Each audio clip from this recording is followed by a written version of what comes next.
Жигиттер эс алганды билгиле. Кээ бирөөлөр көп бүгүн бардык нерсени артка сүрөт. Ошол эле учурда эс алганды, жакшы кийинүүнү, жакшы красавчик болуп жүрүүнү, жакшы мындан тебүүнү, жакшы үйдө жашоону артка таштай берет. Кээ бир досторум бар, тааныштарым бар, ошондой кысына берет өзүнөн өзү. Сапожкасынан кысынат, кийиминен кысынат, жеген ичкенинен кысынып, неге чогултуп акчаны аны өзү дагы түшүнбөй калат да.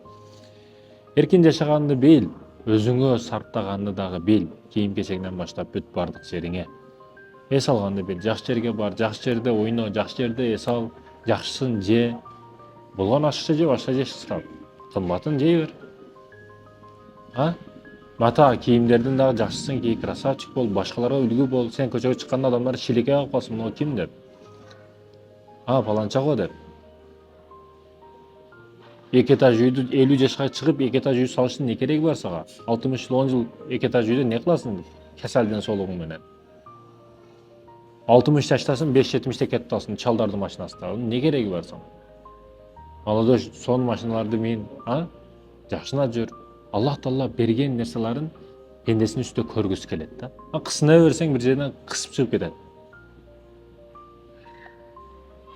Ошондуктан келечекке таштай берет да, көп нерсени жаштар өзгөчө, келечекте кылам, Караганда эс алам, Караганда саякат кылам. Караганда больницадан башка эч жака барбайсың, ачыгын айтайынбы? Мынтип больницаларды аралагын, бүт караган аксакалдар, кемпирлер, чалдар очередте турат. Больницадан башка эч жерге барбайсың. Мисалы, жаш учуруңда мен 26 мисал үчүн бир тоого барам, тоом чокусуна чейин чыгам. 26дамын себеби белимде колумда күчүм бар. Тоонун аркасында көрүп келем не бар экендигин.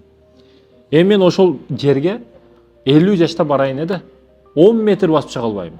Көрдүңбү жаштык менен карылыктын айырмасын? Жаштык учурда көр, жаштык учурда көп билим ал, жаштык учурда көп нерсени кылып кал.